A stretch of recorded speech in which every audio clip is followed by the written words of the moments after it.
बिस्मिल्लाहिर्रहमानिर्रहीम, अस्सलाम वालेकुम। आप देख रहे हैं सच, मैं हूं मिर्ज़ा शामिल और प्रोग्राम है आज के अखबार। आज के अखबार की सुर्खियों पर नाज़रीन हम बात करते हैं। मुल्क में बदलती हुई सियासी सूरत हाल हो या फिर माशी सूरत हाल हो, हम उस पर बात करते हैं। और इस प्रोग्राम में आज के दिन हमारे साथ होते हैं नवाज़ रज़ा साहब, सीनियर सहाफ़ी और तजियाकार हैं। सर, बहुत बहुत शुक्रिया आपके कीमती वक्त का। आज के प्रोग्राम में नाज़रीन हम जिन पर जिन सुर्खियों पर, जिन मामलों पर बात करने जा रहे हैं, उनमें सबसे पहले जो ज़ुबान आम है वो बिलावल भुट्टो ज़रदारी साहब का बयान है। उन्होंने कहा है कि इमरान खान असम्बली में आए वरना नताइज भुगतें, इंतखाबी इस्लाहात जो हैं उसमें अपना हिस्सा डालें। या IMF का प्रेशर है या फिर कुछ और, इस पर बात करेंगे। वज़ीर आज़म शहबाज शरीफ ने कहा है कि 8 माह की हुकूमत 30 साल की खराबियों को ख़त्म नहीं कर सकती। मुख्तलिफ मसाइल हैं, ईंधन का दरामदी बिल है, 27 अरब डॉलर गर्दिशी कर्जा है, 2500 अरब जो कि अभी हुआ है। IMF प्रोग्राम जारी रखने के सिवा कोई चारा नहीं है। तो जनाब, ये कुछ सूरत हाल है। इसके अलावा फवाद चौधरी साहब ने भी बात की। उन्होंने कहा कि चोरों को लाने से बड़ी गद्दारी क्या होगी। इमरान खान कठपुतलियों ने भुट्टो और बीबी की मीरास दफन कर दी। इमरान खान का कहना है कि चोरों को लाने से बड़ी गद्दारी क्या होगी, जबकि कठपुतलियों ने भुट्टो बीबी की मीरास दफन कर दी। ये कहना है फवाद चौधरी साहब का। कुछ सिक्योरिटी थ्रेट्स भी हैं। इस्लामाबाद में I-10 में होने वाले खुदकुश धमाके के बाद काफ़ी सूरत हाल गंभीर है और सिक्योरिटी इदारे हाई अलर्ट पर हैं। कराची, लाहौर और दीगर शहरों में भी सिक्योरिटी थ्रेट्स हैं। तो इस सारी सूरत हाल पर बात करेंगे। नवाज़ रज़ा साहब, सबसे पहले हम आगाज़ करेंगे आज के प्रोग्राम का बिलावल भुट्टो साहब के बयान के हवाले से। टू दी पॉइंट उन्होंने कहा है कि इमरान खान असम्बली में आए वरना नताइज भुगते हैं। ये हम पाकिस्तान पीपल्स पार्टी का मौक़िफ़ समझें? नहीं, ये आप हुकूमत का मौक़िफ़ समझें। ठीक। बिलावल भुट्टो ज़रदारी ने पहली बार जारहाना अंदाज में इमरान खान को जवाब दिया है। इमरान खान की जमात के लोग, जिनमें अगरचे शेख रशीद अहमद उनकी जमात के नहीं है, लेकिन है तो उन्हीं के ग्रुप के लोग, जी जी। ये बिलावल भुट्टो ज़रदारी को तनकीद का निशाना बनाते रहे हैं। ये जो उनकी गड़ी खुदा बख्श में उनकी वालदा की जो बरसी है, उस सिलसिले में जो उन्होंने खिताब किया है, एक लिहाज से उन्होंने कहा है कि आप बार बार जो असम्बलियां तोड़ने की बात करते हैं, कभी आप तहरीक चलाने की बात करते हैं, मुल्क पहले ही माशी मसाइल का शिकार है, आप उसको स्टेबल ही नहीं होने दे रहे। तो उन्होंने कहा फिर ठीक है, एक तो होता है ना लेवल प्लेइंग ग्राउंड जी। उसमें अगर इमरान खान साहब भी अगर डिस्क्वालीफाई हो जाते हैं, नवाज शरीफ तो पहले ही हो चुके हैं, तो कोई किसी को महसूस नहीं होगा। उनका ख्याल ये है कि अगर इमरान खान अपने आप को एक जमहूरी लीडर तस्वर करते हैं तो फिर उन्हें असम्बली में बैठकर हुकूमत की अपोजिशन करनी चाहिए। और अपोजिशन एक लिहाज से आप देखिए कि पॉलिटिशियन एक दूसरे को धमकियां देते रहते हैं, ये कोई इतनी सीरियस बात तो नहीं है, लेकिन एक लिहाज से ये होती है कि जारहाना अंदाज उन्होंने पहली बार इख्तियार किया है। बिलावल भुट्टो ज़रदारी का हमेशा स्टाइल जरा थोड़ा सा मुख्तलिफ रहा है, लेकिन ये जो उनको थ्रेट किया उन्होंने इमरान खान को, वार्निंग, तो बिल्कुल। एक लिहाज से उन्होंने हुकूमत का एक पैगाम भी दिया है कि आपके लिए आने वाला वक्त बड़ा मुश्किल है, अगर आप इसी तरह तर्ज अमल इख्तियार किए रखेंगे तो आपको जेल जाना पड़ेगा। और जेल जाना लीडरों के लिए तो एक मामूली बात होती है। इमरान खान साहब भी ये तजर्बा कर ले तो कोई हर्ज नहीं है। अगर ये तजर्बा उनको जेल जाने से बाद पता लगता है कि जेल होती क्या चीज है, तो सियासतदानों को देखे नहीं, सियासतदानों को तो कोई इतनी बोले भाई ये उनके लिए कोई बुराई बात नहीं है। नवाज शरीफ 3-4 बार जेल रहे हैं, अगर वो इमरान खान भी जेल चले गए अपने जराइम की उस फहरिस्त में से कोई 1-2 जुर्म जो उनको साबित कर दिए गए, तो कोई बुराई की बात तो नहीं है। लीडरों के लिए तो जेल जो है वो उजला अरूसी होती है, और वो उनके लिए तो एक एजाज भी होता है कि मैंने इतना सा जेल काटी है। लेकिन अगर इमरान खान साहब इससे खौफजदा हैं, असल में बात यह है कि नफ्सियाती जंग होती है। इमरान खान को वो डराने की कोशिश कर रहे हैं कि देखिए जेल आपका इंतजार करिए, जेल के दरवाजे आपके लिए खुलने वाले हैं, आपको वहां बुलाने वाले हैं। तो क्या क्या ये उनको एक किस्म का दबाव का हरबा है। मेरा ख्याल है ये कि ये एक बयानबाजी से ज्यादा कोई ज्यादा बात भी नहीं हो सकती। जी फरमाइए। ठीक। अच्छा, वज़ीर आज़म शहबाज शरीफ साहब ने भी बात की है। एक और भी बयान है, दोनों बयानों को इकट्ठा कर देते हैं। नून लीगी MNA चौधरी अशरफ जालसाजी के इल्ज़ाम में गिरफ्तार हुए हैं। एंटी करप्शन ने ऑफिसर कॉलोनी साहिवाल से हिरासत में लिया है। मुलजिम सरकारी अराजी पर काबिज था, मुकदमा दर्ज कर लिया गया है। सियासी इंतकाम है वज़ीर आज़म शहबाज शरीफ साहब का, इस बारे में ये कहना है। दूसरी जानब जो मुल्क की माशी सूरत हाल है, उस हवाले से उन्होंने कहा है कि ईंधन दरामदी बिल 27 अरब डॉलर हो गया। गर्दिशी कर्जा जो है वो 2500 अरब रुपए हो गया है। उन्होंने कहा कि आईएमएफ के बगैर हम नहीं चल सकते, आईएमएफ के सिवा हमारे पास कोई चारा नहीं है। जबकि अप्रैल तक सरकारी इमारतें शमसी तवानाई पर मुंतकिल करने जा रहे हैं। ये वो आइडिया है जो आप भी कई बार फ्लोट कर चुके हैं नवाज साहब।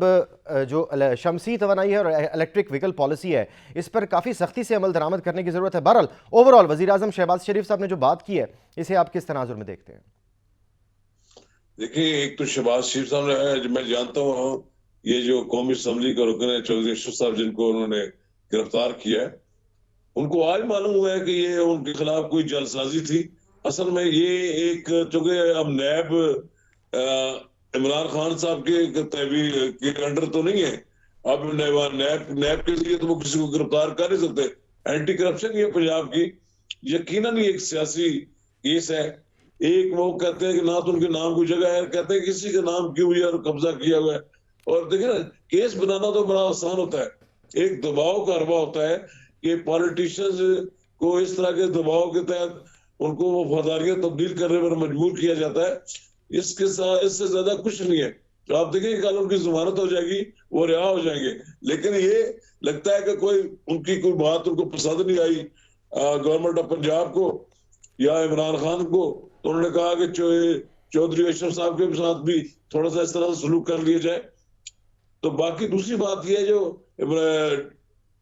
वजीर आजम शहबाज शरीफ ने कहा है कि ये एक ऐसा मसला है जिससे जान नहीं छुटती। 27 अरब रुपया हम पेट्रोल में जला देते हैं, हमें इसके खर्चे कम करने चाहिए। ये यकीनन 27 से हम इसको 20 तक भी ला सकते हैं।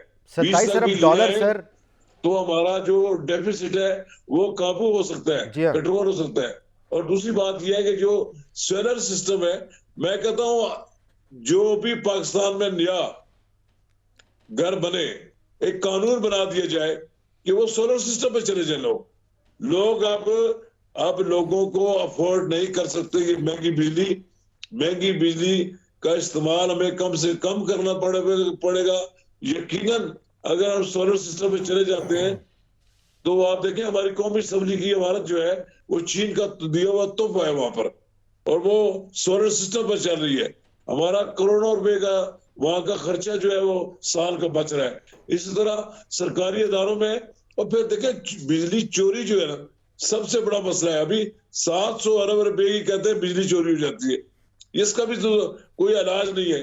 हमारे मुल्क के मुख्तलिफ हिस्से हैं जहां पर बिजली चोरी करना जो है वो जुर्म ही नहीं समझा जाता, बल्कि ये समझा जाता है कि ये हमारा राइट है, हमारा हक है। जहां पर बिजली का बिल ना देना भी एक लोगों का वो मसला है। वो कहते हैं कि अगर 50,000 रुपया का बिल आता है तो आप 5,000 रुपया रिश्वत देकर आप फ्री बिजली यूज कर सकते हैं। इस मुल्क में तो ये मैं कहता हूँ कोई कानून की बात होती है, उसमें अमल दरामद नहीं लोग करते। ये सबसे बड़ा अलमिया है कि पाकिस्तान के अंदर कानून की हुक्मरानी में ये चीजें रुकावट है। बिजली चोरों का कोई हिसाब ही नहीं है। आप देखें अब लोग धड़ाधड़ जा रहे हैं, सोलर सिस्टम पर जा रहे हैं।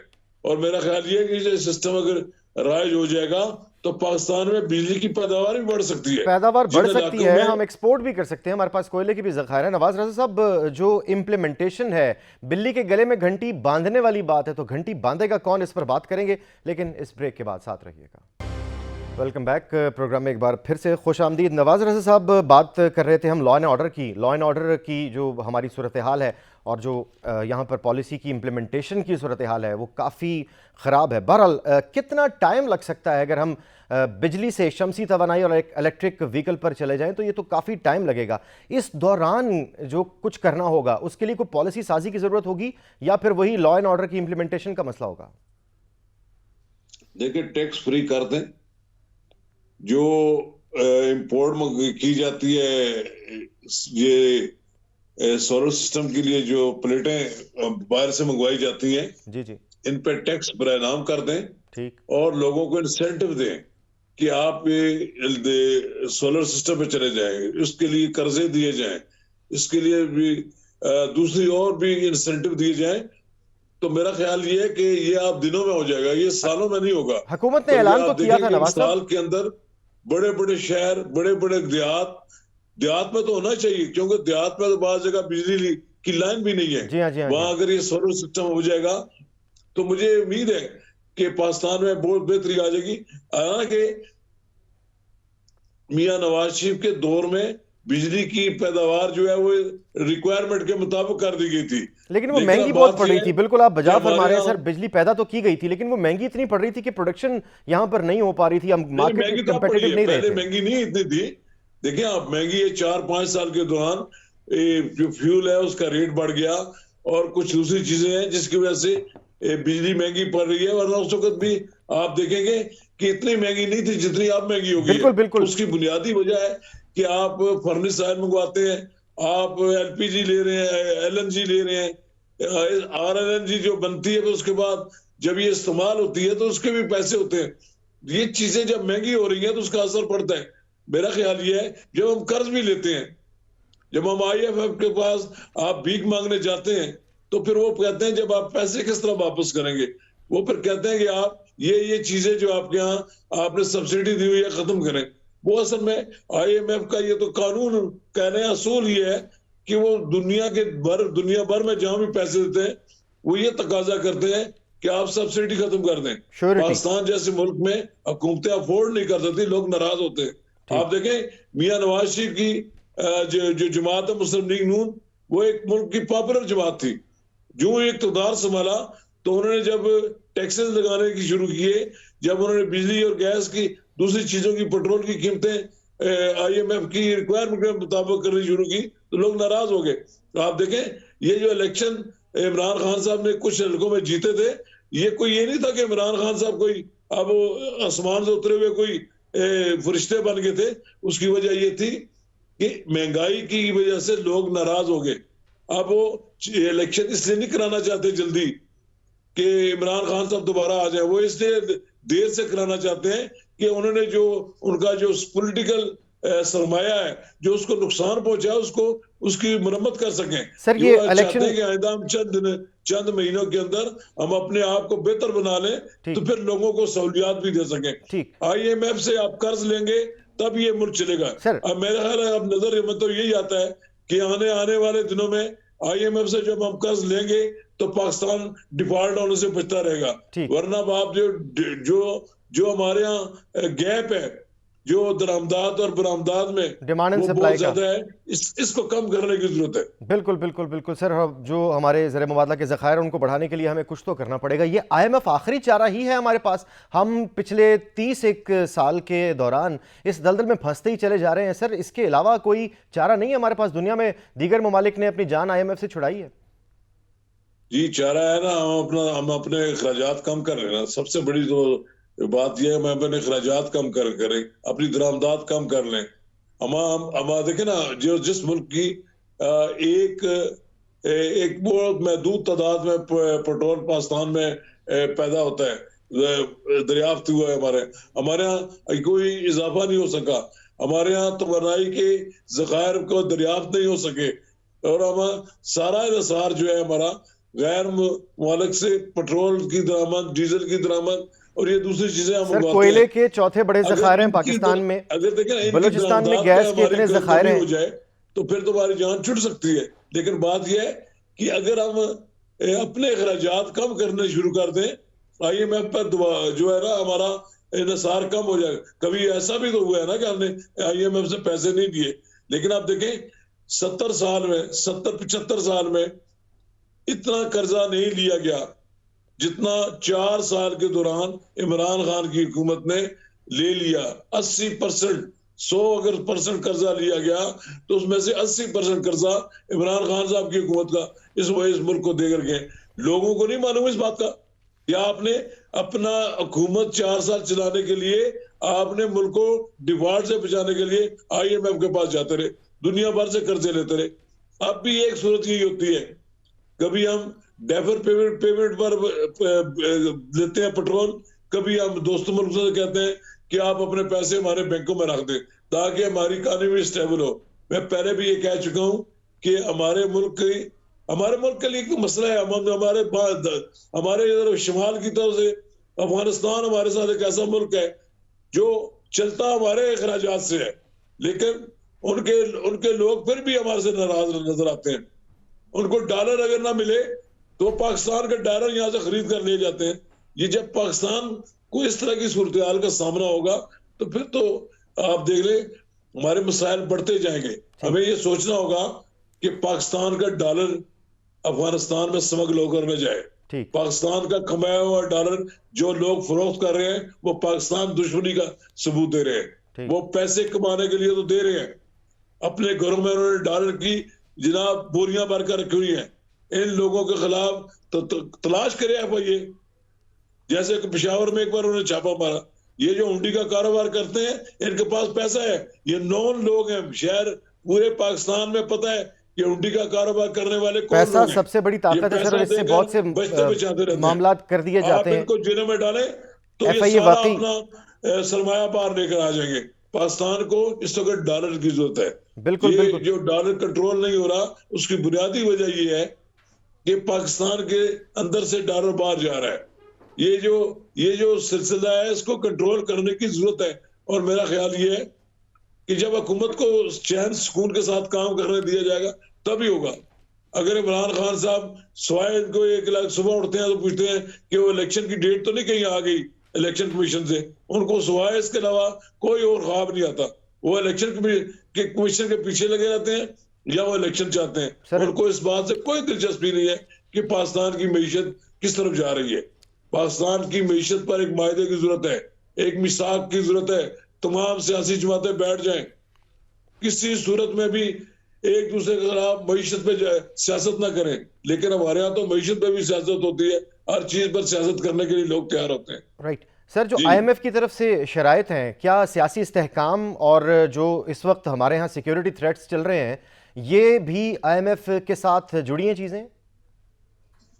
देखिए IMF तो ये लोग, हम तो वैसे गाली देते हैं, लोग सारे लोग IMF को लान तान करते हैं, लेकिन IMF की जो शराइत होती है वो नर्म शराइत होती है जिन पर कर्जे दिए जाते हैं। ये कर्जे वो सिर्फ वापसी का तकाजा करते हैं। सही। जब आपको पैसे देते हैं तो या तो आप पैसे ना लें, दुनिया में कई मुल्क ऐसे हैं, या आपके सामने ईरान आपके सामने मौजूद, या और भी इस तरह की और मुल्क भी है जिनको कोई मदद नहीं देता, कोई इमदाद नहीं देता। वो अपने अपने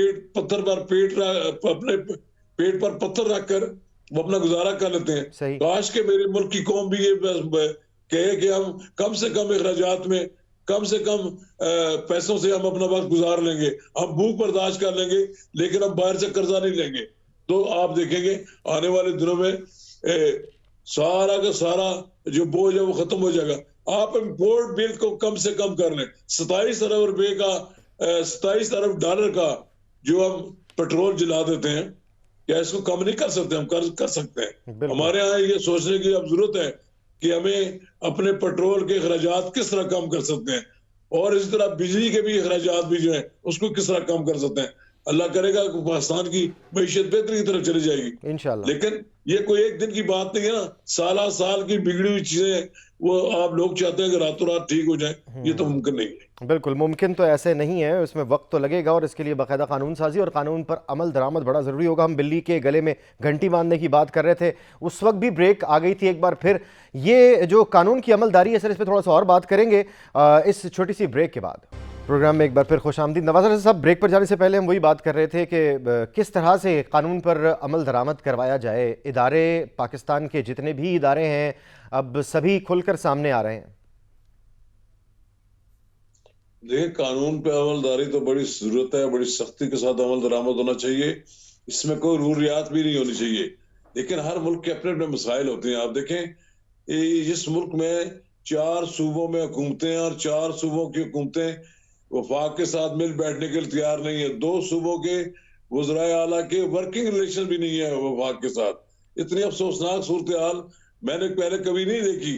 देखें, माजी में भी होता रहा है, लेकिन होता ही है कि जब वफाक वजीर आजम बुलाता है तो उसमें वज़राए आला आते हैं, मीटिंग करते हैं, लेकिन इख्तलाफ उनका अपनी जगह बरकरार रहता है।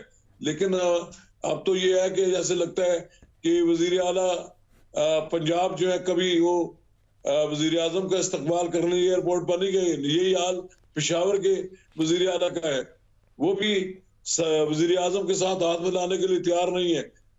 इस हद तक एक तनाव की कैफियत है कि गवर्नर खैबर पख्तूनख्वा वजीर आला से हेलीकॉप्टर मांगते हैं तो वो हेलीकॉप्टर देने के लिए तैयार नहीं है। उन्होंने जाकर डेरा इस्माइल खान वजीर आजम का इस्तकबाल करा था। और इमरान खान मांगे तो सुबह और शाम उनके लिए हेलीकॉप्टर लाहौर में उनके लिए खड़ा रहता है। ये देख रहे, ये जब सूरत हाल होगी तो किस तरह अमन अमान की सूरत हाल पर कंट्रोल होगा। नवाज रजा साहब, मैं ना मानूं कि हुआ गर्दान है पाकिस्तान तहरीक बुनियादी इंसाफ तौर की पर जानिब तो से वहां साबिक वज़ीर पर आज़म इमरान खान। KPK जी जी जी जी रही है। माजरत के साथ कथा उसके कलामी। बाद फिर उन अदारों की जिम्मेदारी है जो इन दहशत गर्दों के खिलाफ कार्रवाइयां करें। लेकिन वहां पर जब आप CTD में आप लोगों को कैद रखते हैं, हमारा पकड़ा हुआ है, तो उनकी आप प्रॉपरली उनकी हिफाजत भी नहीं कर सकते कि वहां से कुछ भाग ना जाए। लेकिन जब वो इस तरह के वाकयात इसलिए हो रहे हैं कि आपके वजीर आला की तवज्जो ही नहीं है कि सूबे में अमन अमान को किस तरह कंट्रोल करना है। या बहुत बाज वजीर आला लोग बन के हादसतन उनमें इतनी सलाहियत ही नहीं है कि वो सूबे को नज्म नस्ल को किस तरह चला रहे। जब ये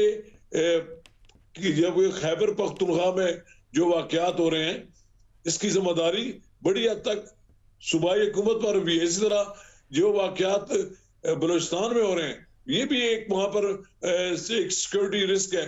ये सारी वो चीजें हैं जिनसे पाकिस्तान को गुजरना पड़ रहा है। पाकिस्तान के मुसल्लह अफवाज और पुलिस के जवानों ने बेपनाह जानों की कुर्बानियां दी हैं। ये कुर्बानियों का सिलसिला जारी है और मैं समझता हूँ कि ये कंट्रोल जो करने का सिलसिला है, ये उसी सूरत में हो सकता है कि जब वफाक और सूबों के दरमियान एक कोऑर्डिनेशन भी हो। कोऑर्डिनेशन ना होने की वजह से ये सूरत हाल ज्यादा खराब हो रही है। बिल्कुल आप ठीक कह रहे हैं, कोऑर्डिनेशन से ज़्यादा सिंक्रोनाइज होना बड़ा ज़रूरी है। ये सिंक होंगे इदारे तो मुल्क चलेगा। और जिस तरह से आपने सिक्योरिटी वाला मामला छेड़ दिया है, ये सवाल मैं आपसे करने भी वाला था, क्योंकि सिक्योरिटी थ्रेट्स हैं ना सिर्फ इस्लामाबाद में I-10 में होने वाले धमाके के बाद, बल्कि दीगर शहरों लाहौर, कराची और दीगर शहरों में भी सिक्योरिटी थ्रेट्स हैं। जब जब हमारा IMF के साथ मामला कुछ कठिन होने लगता है या हमारे मामला कुछ उलझ से जाते हैं, तब हमने देखा है कि जो उनकी शराइत है कि आपने अपनी सिक्योरिटी को यकीनी बनाना है। पाकिस्तान में न्यूजीलैंड भी आई हुई है, क्रिकेट मैच चल रहा है पाकिस्तान में, एक अरसे के बाद क्रिकेट के मैदान आबाद हुए हैं, और इस तरह के सिक्योरिटी थ्रेट्स आना किस तरफ इशारा करते हैं और किस तरह से नबर्द आजमा होना होगा हुकूमत को इससे?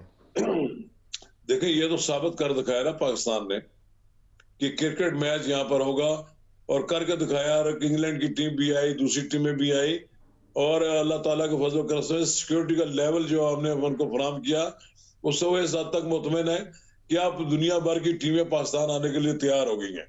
सिक्योरिटी का इशू इतना बड़ा नहीं है जितना पहले होता था। लेकिन ये अब ये दोबारा सर उठाने की बुनियादी वजह यह है कि हमारे दोनों तालिबान TTP उनके लोगों के साथ हमारे मामला तय नहीं हुए। जो चीजें वो मांगते हैं वो हमने उनको देने के लिए तैयार नहीं हुए। पाकिस्तान असल प्रॉब्लम यह है कि जो हमारे पड़ोस का मुल्क है अफगानिस्तान, वहां के उनके पास ना कोई सिक्योरिटी के प्रॉपर इंतजाम हैं, ना ही उनके पास इतना नेटवर्क पूरा मौजूद है, ना ही वो इन लोगों से नबर्द आजमा सकते हैं। और वो जो लोग वहां पर पनाह लिए हुए हैं, उनके खिलाफ पाकिस्तान भी जाकर अंदर कार्रवाई नहीं कर सकता। पाकिस्तान उनसे तकाजा तो करता है, लेकिन उनकी सलाहियत ही नहीं है कि वो इन लोगों के खिलाफ कार्रवाई कर सके।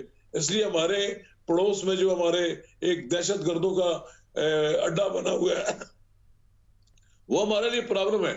और उसको जो फंड कर रहा है सर, उसको जो फंड कर रहा है वो हमारे लिए बहुत बड़ी प्रॉब्लम है। जिस तरह से हमारे पास सबूत हाथ लग चुके हैं, अब तो मामलात को खुले आम हमें डिस्कस करना चाहिए इंटरनेशनल फोरम्स पर। जिस तरह से भारत ने ना सिर्फ दहशतगर्दी में पाकिस्तान में किरदार अदा किया है और बड़ा किरदार अदा किया है, बल्कि पाकिस्तान में क्रिकेट के हवाले से, यानी कि क्रिकेट को यहां से खत्म करने में भी बड़ा किरदार अदा किया। इसमें कोई शक नहीं है।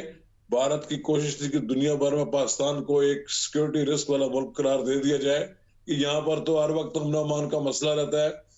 उसने श्रीलंका की टीम पर हमला करवाया था। बिल्कुल। उसके बाद तो पूरी दुनिया से हम क्रिकेट से कट कर रह गए थे। जी हाँ। लेकिन अल्लाह ताला का फजल करम है कि हम क्रिकेट की टीम में की हद तक तो हम लोगों का एतमाद, बैरूनी दुनिया का एतमाद बहाल करने में कामयाब हो गए। हमारी सिक्योरिटी फोर्सेस किस दुनिया की किसी सिक्योरिटी फोर्सेस से कमजोर नहीं है। हमारे यहाँ अमन अमान का मसला जो है उसको अच्छे तरीके से हम हल कर सकते हैं। अब मसला ये है कि छुपा हुआ दुश्मन है जो पाकिस्तान में, वही पाकिस्तान के अंदर उसने वही लिबास पहना हुआ है जो हमारे यहाँ केपीके में अक्सर लोगों ने पहना होता है। उन्हीं की लिबास में लोग छुपे हुए घरों में बैठे हुए हैं और जब किसी को मौका मिलता है कोई ना कोई वारदात कर देता है। हमें इस बात पे ज्यादा तवज्जो देने की जरूरत है कि जो ये इंटेलिजेंस है इसका सुराग लगाया जाए। और फिर ये बात है कि अब अफगानिस्तान से किसी रास्ते से लोग आसानी से नहीं आते, लेकिन जो पाकिस्तान के अंदर भी मौजूद हैं, इनके राब्ते उनके साथ मौजूद हैं और वो आए रोज पाकिस्तान के अंदर कोई ना कोई वारदात डालने की जी कोशिश हाँ, करते हमें हैं। दाखिली जो मामलात हैं, जो दाखिली रास्ते हैं, उन पर काफ़ी कड़ी नज़र रखनी होगी। बल्कि जो लोग यहाँ आ रहे हैं दूसरे भेस में, जिस तरह आप भी बता रहे हैं, उन पर भी कड़ी नज़र रखनी होगी। बहरहाल इस पर मजीद बात करेंगे और कुछ जो दुनिया का बदलता हुआ मौसम उस पर भी बात करेंगे नवाज साहब, लेकिन इस छोटे से ब्रेक के बाद साथ रहिएगा। वेलकम बैक प्रोग्राम में एक बार फिर खुश आमदीद। नाज़रीन, ब्रेक पर जाने से पहले हम कुछ बात कर रहे थे सिक्योरिटी के हवाले से, वहीं से सिलसिला शुरू करते हैं। फिर थोड़ा सा मौसम भी दुनिया का बदल रहा है और दुनिया में बड़ी तब्दीलियां आ रही हैं, ग्लोबल वार्मिंग है या फिर क्या है, इस पर भी बात करेंगे। नवाज साहब, जो पाकिस्तान में क्रिकेट की बहाली हुई वो तो एक बहुत अच्छी खबर है, लेकिन जो टूरिज़्म है पाकिस्तान का उसमें बड़ी कैपेसिटी है। उसके बावजूद पाकिस्तान में सिक्योरिटी की वजह हो या फिर और दीगर वजूहात जो हैं, जो सियासी गैर इस्तेहकाम इस वक्त चल रहा है, मतलब उसकी वजह से है। माशी जो चैलेंजेस हैं उनसे निमटने के लिए हमें फॉरेनर्स को पाकिस्तान को देखने के लिए बुलाना तो पड़ेगा। देखिए, दहशतगर्दों की एक बड़ी पॉलिसी होती है, कोशिश होती है कि उस मुल्क को गैर महफूज बना दिया जाए। तो सबसे ज्यादा मुतासर यही शोबा होता है जो आप सियाहत का कह सकते हैं। जी हाँ, ये सियाहत का हमारा मुल्क जो है दुनिया में एक पसंदीदा मुल्क तस्वर किया जाता है। बिल्कुल बिल्कुल। लेकिन पाकिस्तान के अंदर सिक्योरिटी इशू है। आप देखेंगे मिस्र में दुनिया भर के लोग जाते हैं, सियाहत करते हैं, वहां भी सिक्योरिटी इशू रहा है। हमारे यहाँ भी सिक्योरिटी इशू इसलिए रहा है कि हमारे यहाँ लोग जब आना शुरू करते हैं तो लोग कोई ना कोई वारदात ऐसी डालते हैं कि जिसके बाद पूरी दुनिया में मैसेज जाता है कि वो पाकिस्तान ना आए। देखिए, हमारे यहाँ तो अब हमारे यहाँ कुछ ख्वातीन ने ऐसी भी कोशिश की कि वो तना शुमाली इलाके जात में गई हैं इसी तरह, लेकिन उनके साथ भी कोई अच्छा सलूक नहीं हुआ। हमारे यहाँ तो लोग इस तरह का सलूक करते हैं, उन्हें इस बात का एहसास भी नहीं होता कि आप जिस एक गैर मुल्की फर्द के साथ जो सलूक कर रहे हैं इसके बैन अवी तौर पर क्या असरात मुरतब होंगे।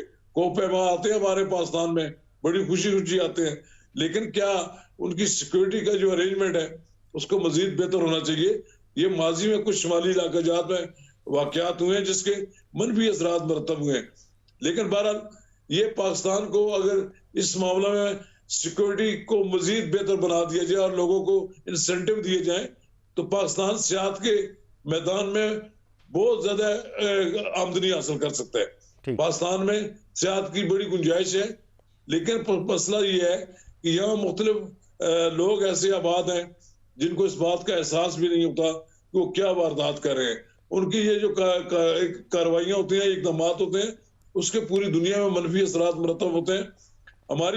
मैं कहता हूं कि जो इलाके हमारे महफूज और पुरअमन तस्वर किए जाते हैं उनके बारे में भी अब लोगों को खदशात पैदा होने शुरू हो गए हैं कि यहाँ पर जाना खतरे से खाली नहीं है। आप देखिए, सवात है, सवात को हमने पुरअमन बड़ी मुश्किल से बनाया।